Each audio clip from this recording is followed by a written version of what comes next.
It was the crisp dawn of November 3, 2003, when Maple Creek, Iowa, a town of barely 8,000 souls tucked between rolling cornfields and whispering pines, first felt the tremor of unspeakable violence. If you love deep dive mysteries like this, hit subscribe and ring the bell so you don't miss a single chapter. Nestled on the banks of the Little Fox River, Maple Creek had always been the sort of place where neighbors borrowed sugar, children rode their bikes after dinner under the glow of street lamps, and the county sheriff knew every face by name. News traveled fast on front porch swings and church pews, safety felt as certain as the changing leaves in autumn. At 6:15 a.m., the sun was just beginning to brush the tops of the elms lining Main Street. The smell of wood smoke mingled with the faint tang of frost on the air.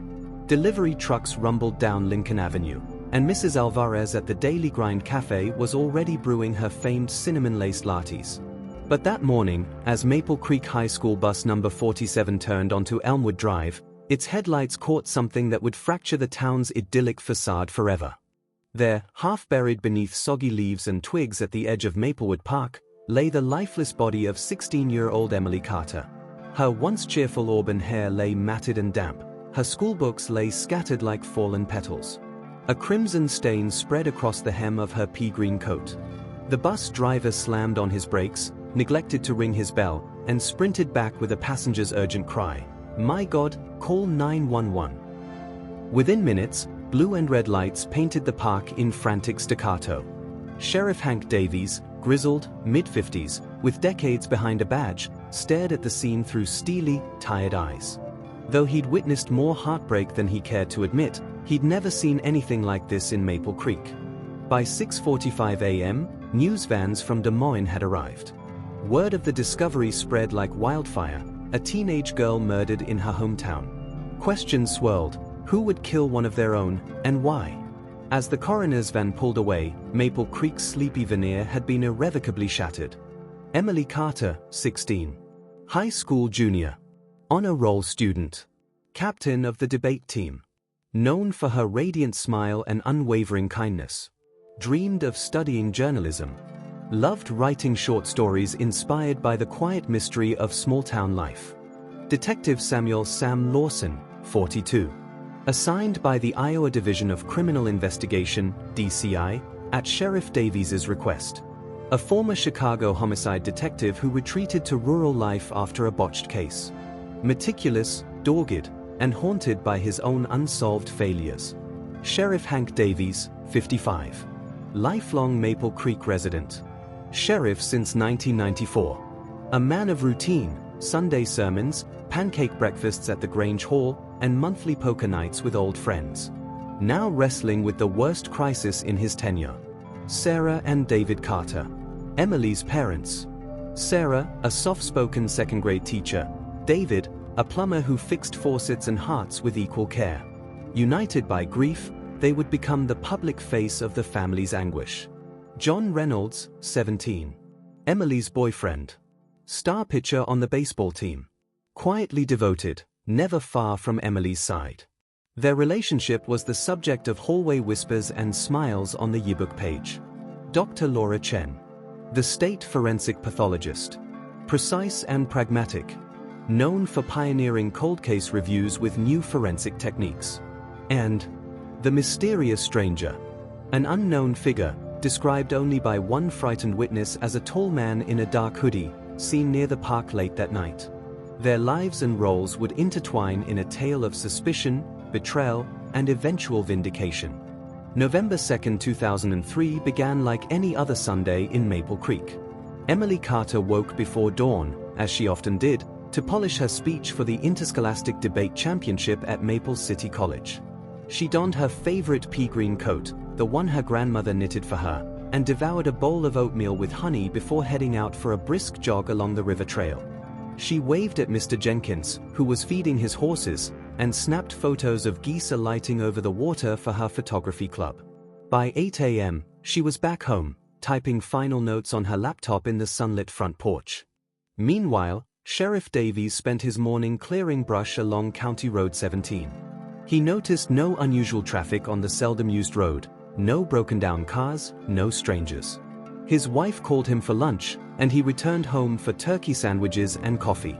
At 2:30 p.m., Emily and John Reynolds met at the local ice cream shop. They sat in the corner booth, talking about their future. Emily planned to apply to the University of Iowa Journalism School. John couldn't wait to pitch for college ball. They kissed goodbye under the neon scoop sign. Afterward, Emily rode her bike home through Maplewood Park, a shortcut she'd taken 1,000 times. The sun dipped low, casting long shadows through the oak trees. A chill breeze rattled the autumn leaves. But she never arrived home. As dusk fell around 5:30 p.m., Sarah Carter returned from school, expecting Emily to be curled up with a book. Instead, she found her daughter's room empty, the bed untouched. She called John. No answer. She called friends. No one had seen Emily since the park. Panic set in. At 6 p.m., David Carter filed a missing person report with Sheriff Davies. By 7 p.m., dozens of volunteers combed the park with flashlights. Search dogs sniffed through the underbrush. Radios crackled with updates, no sign. At 9:45 p.m., Sheriff Davies called in DCI Detective Sam Lawson for assistance. They wouldn't know until the next morning that Emily would never be found alive. Under a violet sky dotted with the first stars of November, Maplewood Park transformed into a scene of silent dread. Searchlights swept across muddy paths, illuminating tree trunks and disturbed brush. The only sounds were the anxious whispers of volunteers and the distant howl of hounds. At 1:12 a.m., one of the searchers, a volunteer firefighter named Carl Hughes, stumbled over something soft near the riverbank. He knelt, shining his light. It was Emily's pea-green coat, splattered with mud, and something darker. His cry summoned others. What do you think happened next? Smash that like button if you're guessing foul play, and share this video so your friends can weigh in. When the coroner's van finally pulled away at dawn, Emily lay face down, water lapping at the hem of her coat. Early reports speculated a tragic accident. Emily stumbled, fell, hit her head, and slipped into the shallow water, drowning. Yet the coroner's report, delivered by Dr. Laura Chen, told a different story. Cause of death: blunt force trauma to the back of the skull, consistent with a heavy object. Evidence of defensive wounds on forearms. Time of death: between 5:15 and 6 p.m. on November 2, 2003. Toxicology: no drugs or alcohol in her system. It was nothing short of homicide, executed in the darkest hour of Maple Creek's history. Red flags emerged quickly. Footprints: muddy boot prints, size 11, weird tread, leading away from the river into the woods, then vanishing. Scratch marks: underneath Emily's fingernails, trace amounts of sap and paint flecks. Her phone: last pinged the cell tower at 5:22 p.m. near the park entrance, then turned off. No witnesses. Despite dozens present at nearby soccer fields, no one reported seeing anyone suspicious. Sheriff Davies felt the weight of every flashlight beam shining like eyes focused on him. How could a crime so brutal happen in a community that prided itself on neighborliness? By 6 a.m. on November 4th, DCI set up a mobile command center in the Maple Creek Fire Hall. Metal folding chairs surrounded whiteboards plastered with maps, lists of volunteers, and photo stills of Emily. Lawyers from the county prosecutor's office hovered nearby. Journalists jostled for position behind yellow crime scene tape. Detective Lawson, in a rumpled suit and trench coat, addressed assembled officers. This is no accident. We're looking at a cold-blooded killer who struck close to the time Emily went missing. Let's treat everyone, friends, family, acquaintances, as potential witnesses. We separate them, we interview them, we log every fact. Nothing off the table.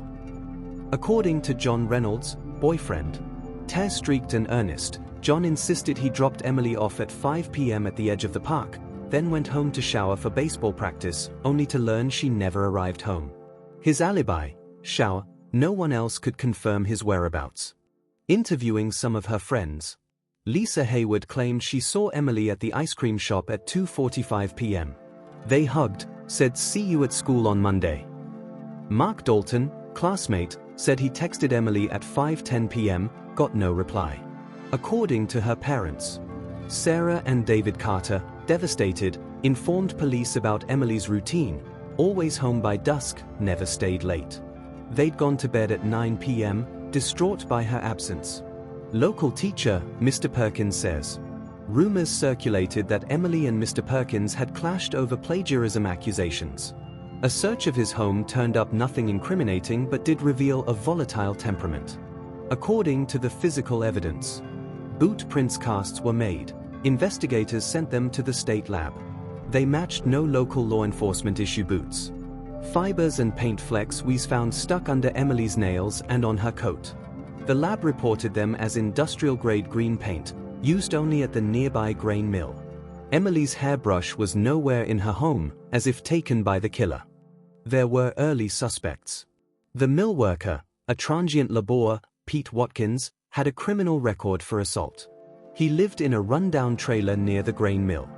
Watkins denied being in town that day. Bus ticket records purportedly showed he was in Cedar Rapids, but those records later proved inconclusive. Mr. Perkins, the teacher's aggressive disputes with Emily made him a person of interest. Yet his wife confirmed he was grading papers at home that evening. The drifter, a tall man in a dark hoodie, seen by volunteer witness Tina Bell near the river at dusk, walking toward town. No one could identify him. Weeks passed. Community trust eroded as parents kept children home. Candlelight vigils turned to angry town hall meetings, demanding answers. Yet every lead went cold. The case stalled. As Christmas approached, Maple Creek hoped, infinitesimally, that the cruel season might bring closure. It did not. If you're still with me, give this video a thumbs up sign, and don't forget to subscribe for our full deep dive on how this case went cold, and then exploded open again. In January 2004, forensic paint analysts traced the industrial green paint to a batch used exclusively at Maple Creek Grain and Supply. Investigator Lawson visited the mill, questioning dozens of employees and management. He discovered maintenance logs. A loader truck had scraped a storage silo that evening, requiring fresh paint from a green can. Yet no worker recalled matching the date, and the can serial number never appeared in logs, suggesting off-record usage. Employee records. Pete Watkins's supervisor claimed Watkins worked that day until 3 p.m., then left. But Watkins insisted he stayed late, got off at 6 p.m., just before the appointment John Reynolds gave him at the bus depot in Cedar Rapids. The grain mill remained a tantalizing but inconclusive thread. In spring 2004, bloodhounds traced Emily's scent 200 yards beyond the park boundary toward an abandoned hunting cabin. They found a blood-stained handkerchief, with Emily's initials, EC, embroidered in red. Footwear casts matching the prints, on the cabin floor. But by the time forensic teams arrived and dusted for prints, vandals had trashed the interior. The cabin's owner, an elderly recluse, swore no one else had been inside. With no DNA recovered, the trail froze again. As months turned into years, national true crime shows spotlighted Maple Creek's tragedy. Sensational headlines accused police of mishandling. Anonymous tipsters flooded the station. Some convinced themselves the killer was a relative of the Carters, others fingered every itinerant stranger. By late 2004, the DCI withdrew, certifying the case inactive. Sheriff Davies, pressured by budget cuts and haunted by failure, placed the file on the lowest shelf of the records room. For nearly 2 decades, Emily's name drifted toward myth among Maple Creek teenagers, a tragic legend. 20 years passed. In Maple Creek, Emily Carter became a ghost story told on bonfire nights. The Carter family moved away in 2008, hoping a fresh start might dull their endless grief. Davies retired in 2010. Detective Lawson left the DCI for private security work, still pained by the unsolved file. Meanwhile, forensic science leaped forward. DNA phenotyping, the ability to predict physical features from trace DNA. Genetic genealogy, linking crime scene DNA to public genealogy databases. Advanced trace analysis, detecting microscopic paint and fiber compositions. Despite these advances, the Maple Creek file lay dormant, until a chance discovery in 2022. We're about to expose the twist that cracked the case. Hit like now to show you appreciate that kind of justice served. A new county clerk, cataloging unlabeled evidence boxes, found a small vial of unknown fluid, collected from Emily's fingernail scrapings in 2003 but never tested. An unopened envelope contains photographs from the crime scene, including close-ups of fibers, paint flecks, and 2 blurry images of the suspect's hoodie sleeve. The clerk alerted the new sheriff, Maria Alvarez, who'd earned a reputation for reigniting cold cases. She reached out to Detective Lawson, now working cold case consultancy, and asked if he'd come home one last time. Lawson drove back to Maple Creek in January 2023, gripping the file like a sacred relic. At the new DCI Cold Cases unit in Des Moines, they approved retesting the vial and reanalyzing the fibers with state-of-the-art equipment. By March 2023, Dr. Laura Chen, pulled out of retirement for the project, revealed the vial contained a mixture of 2 people's epithelial cells. One set matched Emily's, the other was male, with a partial Y chromosome profile. More astonishingly, paint fleck DNA, tiny organic residues within the paint revealed DNA from the same male contributor. Fiber analysis, microscopic examination showed the fibers embedded within the paint, indicating forceful contact, not incidental transfer. With 2 independent sources pointing to a single unknown male DNA profile, investigators uploaded the profile to a genetic genealogy database. Weeks later, a match surfaced, a distant cousin of the suspect living in Des Moines. Detective Lawson's team built a family tree. Step 1. The DNA matched to families of Eastern European descent, long settled in Iowa. Step 2. Narrowed to the Thompson family, whose ancestors immigrated in the early 20th century. Step 3. Zeroed in on one male descendant of the right age, Mark Thompson, 42, owner of a landscaping company in Des Moines, with seasonal work in rural counties. They discovered Mark Thompson had once lived in Maple Creek, 2002 to 2004, working at the grain mill part-time. His apartment sublease ended 6 months after Emily's murder.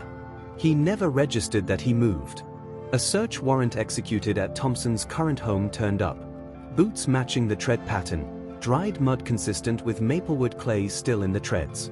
A tattered hoodie, a black hoodie with a worn sleeve cuff, matching the 2 blurry photos recovered. A journal entry, Thompson's handwriting lamented a late-night ride through Maple Creek and mentioned seeing her by the river, though names were withheld. Confronted with the evidence, Thompson denied wrongdoing, until confronted with the DNA match. In a terse, televised interview, he crumbled. I didn't mean to hit her that hard. It was supposed to be a scare. I panicked. I didn't know what else to do. I thought she was gone already. I dumped her coat when I got home. I erased my call log. I'm so sorry. On April 5, 2023, at dawn, federal agents led Mark Thompson out of his home in handcuffs. The news reverberated across Iowa. Cold case solved. Maple Creek's 20-year-old mystery finally cracked. Local landscaping boss arrested for 2003 teen murder. The town buzzed with equal parts relief and horror. Many, particularly Emily's childhood friends, could not reconcile the smiling face of their teenage confidant with the true face of a killer neighbor. As the county prepared for trial, 2 issues dominated pretrial motions. Chain of custody. Defense lawyers argued evidence had been contaminated over 2 decades. Prosecutors produced detailed logs confirming proper storage. Constitutionality of genetic genealogy. The defense challenged using public genealogy databases as a Fourth Amendment violation. The judge ruled the process lawful, citing public terms of use. In August 2023, the courthouse overflowed. Journalists broadcast from the sidewalk, townsfolk filled every bench. Sallies of yellow police tape cut across the lobby. Inside, the prosecution laid out timeline reconstruction, Emily's last known location, Thompson's cell phone pings, paint purchase receipts, and hairbrush disposal. Forensic evidence, DNA matches from fingernail scrapings and paint flecks, fiber samples embedded in paint. Behavioral analysis, Thompson's purchase of bleach, unusual overnight departure from Maple Creek in late 2003, and unaccounted for whereabouts. The defense claimed innocence. My client worked at that mill, they said. Paint transfers happen. He visited Maple Creek for reasons unrelated. There is no direct evidence he wielded a hammer that night. The defense claimed innocence. My client worked at that mill, they said. Paint transfers happen. He visited Maple Creek for reasons unrelated. There is no direct evidence he wielded a hammer that night. But the jury, after 3 days of deliberation, returned a unanimous verdict. Guilty of first-degree murder. On September 12, 2023, Thompson received a life sentence without parole. Leaflets outside the courthouse read, "Justice for Emily." Sarah and David Carter attended, stoic but relieved. Sheriff Marques Alvarez, who had reignited the case, stood beside Detective Lawson. In his statement, Lawson said, "Emily Carter deserved justice. Today, we've given her family a measure of peace. This shows no case is ever truly cold." The town erected a modest memorial bench in Maplewood Park, a bronze nameplate reading Emily Carter, 1987 to 2003, forever in our hearts. Though Thompson sits behind bars, Maple Creek remains haunted by echoes of that fateful night. Rumors persist. Accomplice theory: some believe Thompson acted with a partner, given the velocity of the blow that killed Emily. No evidence has yet corroborated this. Police missteps: critics argue early elimination of certain suspects, particularly Pete Watkins, meant crucial alibis went unverified. Lost evidence: the hunting cabin samples vanished. Some claim sheriff's deputies botched the chain of custody. Yet for every lingering doubt, there is the undeniable comfort of a conviction after 20 long years. Emily's memory has been exonerated from uncertainty, and Maple Creek, though forever changed, can at last begin to heal. Maple Creek's story illustrates the relentless march of time, the promise of advancing science, and the resilience of a community determined not to forget one of its brightest stars. 2 decades of silence spoke volumes until fresh eyes and new techniques brought the truth into sharp relief. Justice was served, but Maple Creek will never be the same. If you found this story as chilling as we did, subscribe and share it with fellow true crime buffs. And drop a comment below. What question about this case still haunts you? Was justice truly served? Or are there shadows of doubt that will never fully fade? What do you believe was the turning point that finally cracked this case? And which unanswered question about Maple Creek still haunts you today? Share your thoughts and theories in the comments below. We go through every single one. Let's discuss about them.